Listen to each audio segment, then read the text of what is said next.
رمضان کا مہینہ وہ بابرکت مہینہ ہے جس مہینے کے اندر قرآن نازل ہوا۔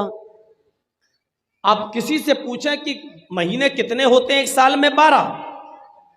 ان سے پوچھو کہ ان 12 مہینوں میں سب سے افضل مہینہ کون سا ہے، تو آپ کو جواب ملے گا رمضان۔ عام دنوں میں ایک نیکی کا ثواب 10 گنا، لیکن رمضان میں ایک نیکی کا ثواب 70 گنا۔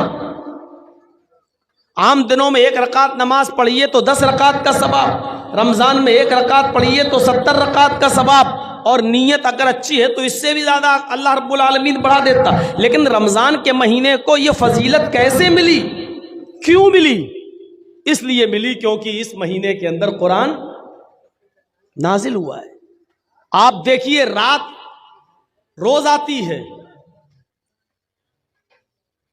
سورج نکلا تو ڈوبے گا بھی، لیکن آپ اندازہ لگائیے کہ رمضان کو سب سے بڑی فضیلت اس لیے ملی کیونکہ اس مہینے میں قرآن نازل ہوا، لیکن رمضان کے دن میں، رمضان کے مہینے کے دن میں یا رات میں قرآن کب نازل ہوا؟ تو اس کا جواب ہے رات میں قرآن نازل ہوا۔ نبی اکرم پر جو قرآن کی آیتیں نازل ہوئیں وہ رات میں نازل ہوئیں۔ اللہ رب العالمین نے رمضان کے مہینے کی جس رات میں قرآن اترا، قرآن نازل ہوا، اس قرآن کی برکت سے اللہ رب العالمین نے اس رات کو بھی تمام راتوں میں سب سے افضل قرار دے دیا، اور کیا فرمایا؟ اِنَّا أَنزَلْنَاهُ فِي لَيْلَةِ الْقَدْرِ، ہم نے اس قرآن کریم کو لیلۃ القدر میں، رمضان کی طاق راتوں میں سے کسی ایک رات میں اتارا۔ وَمَا أَدْرَاكَ مَا لَيْلَةُ الْقَدْرِ، اور تمہیں کیا معلوم کہ لیلۃ القدر کیا ہے؟ جس رات میں ہم نے اس قرآن کریم کو نازل کیا، اس قرآن کے نازل ہونے کی وجہ سے اللہ رب العالمین نے اس رات کو 1000 مہینوں کی عبادت سے زیادہ فضیلت عطا فرما دی۔ لیلۃ القدر خیر من الف شہر، اس رات کا جاگ لینا 1000 مہینوں کی عبادت سے زیادہ بہتر ہے۔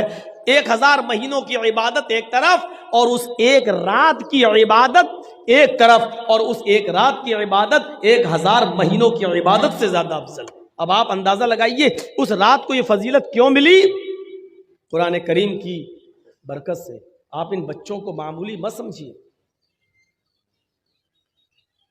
جنہوں نے حفظ کیا ہے یہ وہ بچے ہیں جب زمین پر چلتے ہیں تو رب کعبہ کی قسم یہ ننگی زمین پر نہیں چلتے، ان کے قدم کو زمین پر رکھنے سے پہلے فرشتے اپنے پر بچھا دیتے ہیں۔ سمندر کی مچھلیاں قرآن کا علم حاصل کرنے والوں کے لیے سمندر میں دعا کرتی ہے، آسمان کے فرشتے ان کے لیے رحمت کی دعا کرتے ہیں۔ غور کیجئے، یہ قرآن جس شہر میں نازل ہوا اللہ نے اس کو ام القری بنا دیا۔ قرآن جس مہینے میں نازل ہوا اللہ نے سید الشہور بنا دیا۔ قرآن جس رات میں نازل ہوا اللہ نے اس رات کو لیلۃ القدر خیر من الف شہر بنا دیا، 1000 مہینوں کی عبادت سے زیادہ بہتر۔ یہ قرآن جو فرشتہ لے کر آیا، وہی فرشتہ تورات بھی لے کر آیا تھا، وہی فرشتہ زبور بھی لے کے آیا تھا، وہی فرشتہ انجیل بھی عیسیٰ پر لے کر آیا تھا، لیکن اس وقت وہ ایک معمولی فرشتہ تھا، وہ صرف فرشتہ کہلاتا تھا۔ لیکن جب اللہ نے قرآن دے کر اس فرشتے کے ہاتھوں محمد الرسول اللہ صلی اللہ علیہ وسلم کے پاس بھیجا، اور غار حرا میں اقرا بسم ربک الذی خلق خلق الانسان من علق، قرآن کی یہ آیتیں دے کر جب اللہ رب العالمین نے اس فرشتے کو بھیجا تو اس دن کی تاریخ سے اللہ رب العالمین نے اس فرشتے کو سید الملائکہ، تمام فرشتوں کا سردار بنا دیا۔ تمام فرشتوں کا سردار کون ہے؟ جبرائیل علیہ السلام۔ کیوں ان کو تمام فرشتوں کا سردار کیوں بنایا؟ کیونکہ یہ قرآن کریم لے کر آئے تھے جناب محمد رسول اللہ صلی اللہ علیہ وسلم پر۔ نبی سب برابر ہیں، کسی پر تورات اتری، کسی پر زبور اتری، کسی پر انجیل اتری، لیکن اللہ رب العالمین نے جب قرآن نازل کیا اور جس نبی کے اوپر قرآن اتارا، اس قرآن کی برکت سے اللہ نے اس نبی کو سید الانبیاء بنا دیا۔ ہم سوچ رہے ہیں, اندازہ لگا سکتے ہیں. سید الانبیاء, تمام نبیوں کا سردار, جتنے بھی پیغمبر اس دنیا میں آئے ہیں, چاہے وہ 1 لاکھ ہو, 1.25 لاکھ ہو, کم و بیش 1,24,000 ہو, جتنے بھی ہوں, قرآن جس نبی کے اوپر نازل ہوا, اللہ نے اس قرآن کی برکت سے اس نبی کو سید الانبیاء بنا دیا. اور یہ قرآن جس امت نے پکڑا اور پڑھا اور سیکھا, اپنے کنٹھسٹ کیا, اس پر عمل کیا, تو اللہ نے اس کو خیر امت بنا دیا. کنتم خیر امت, تم سب سے بہتر امت ہو. دنیا میں بہت سی امتیں, بہت سی قومیں, لیکن تمہیں سب سے بہتر قوم بنایا جا رہا ہے, اس لیے کیونکہ تم قرآن کو پڑھتے ہو اور قرآن کے مطابق تم دوسروں کو نیکی کا حکم دیتے ہو اور برائیوں سے لوگوں کو روکتے ہو. کنتم خیر امہ, قرآن جس امت نے پکڑا اس کو خیر امت کہہ دیا. جب قرآن شہروں کی حیثیت بدلتا ہے, فرشتے کی حیثیت بدلتا ہے, مہینے کی حیثیت بدلتا ہے, رات کی حیثیت بدل رہا ہے, تو ایسا کیسے ہو سکتا ہے جو قرآن پڑھائے اس کا مقام نہ بدلے اور جو قرآن پڑھے اس کا مقام نہ بدلے؟ ایسا کیسے ہو سکتا ہے؟ اس لیے اللہ کے نبی نے فرمایا خیرکم من تعلم القرآن وعلمہ, تم میں سب سے بہتر وہ ہے جو قرآن کو خود پڑھتا ہے اور دوسرے کو پڑھاتا ہے, جو خود سیکھتا اور دوسرے کو سکھاتا ہے. یہ ہے قرآن کا مقام, یہ ہے قرآن کا مرتبہ, یہ ہے قرآن کی حیثیت جس نے دنیا کی تمام چیزوں کی حیثیتوں کو بدل دیا. اللہ کے نبی فرماتے ہیں ان اللہ یرفع عن ھذا القرآن اقواما ویضع بہ الآخرین. اس قرآن پر عمل کرنے کی وجہ سے اللہ رب العالمین بہت سی قوموں کو ترقی دیتا ہے, عروج پر پہنچا دیتا ہے, ثریا عطا فرماتا ہے, اور قرآن چھوڑ دینے کی وجہ سے اللہ رب العالمین بہت سی قوموں کو ذلیل کر دیتا ہے, رسوا کر دیتا ہے, بہت سی قوموں کو نیست و نابود کر دیتا ہے.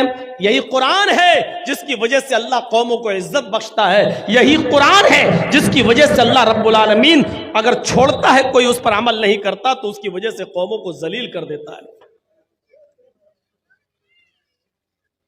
قرآن جو سنتا تھا اس کے دل کی دنیا بدل جاتی تھی. آج یہ قرآن ہم سنتے تو ہماری زندگیوں میں انقلاب کیوں نہیں آتا؟ ہمیں بتائیے میرے بھائیوں, کیا تاثیر بھی کبھی بدلتی ہے؟ برف پہلے ٹھنڈا تھا, آج بھی برف ٹھنڈا ہے. آگ پہلے گرم تھی, آج بھی آگ گرم ہے. مرچ پہلے بھی تیکھی تھی, آج بھی تیکھی ہے. نمک پہلے بھی کھارا تھا, آج بھی کھارا ہے. چینی جب بنی تھی تب بھی میٹھی تھی, آج بھی چینی میٹھی ہے.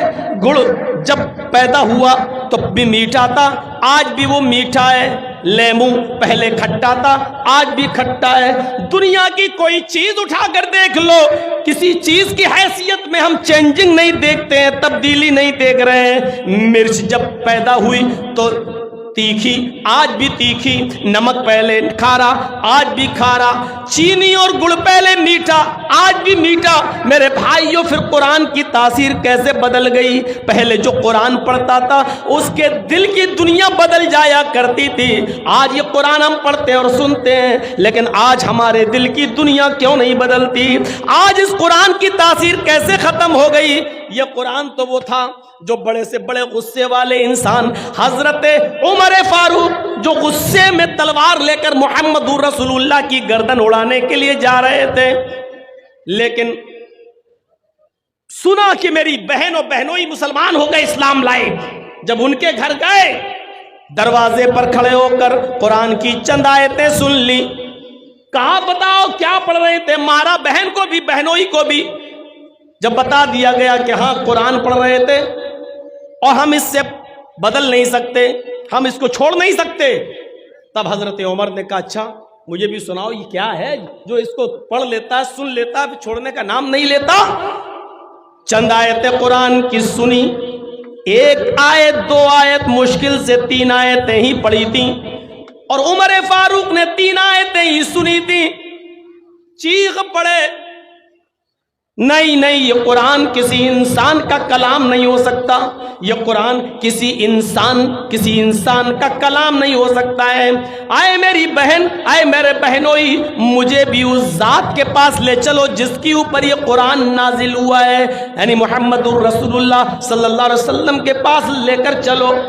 جب حضرت عمر کو نبی اکرم کے پاس لایا گیا تو یہی عمر قرآن کی چند آیتیں سن کر محمد رسول اللہ کے ہاتھ پر بیعت کر کے اسلام لے آتے ہیں۔ قرآن کی چند آیتیں کوئی سن لیتا تھا، دل کی دنیا بدل جاتی تھی۔ آج کیا ہو گیا ہمیں؟ ہم قرآن سنتے ہیں لیکن ہماری دل کی دنیا نہیں بدلتی ہے۔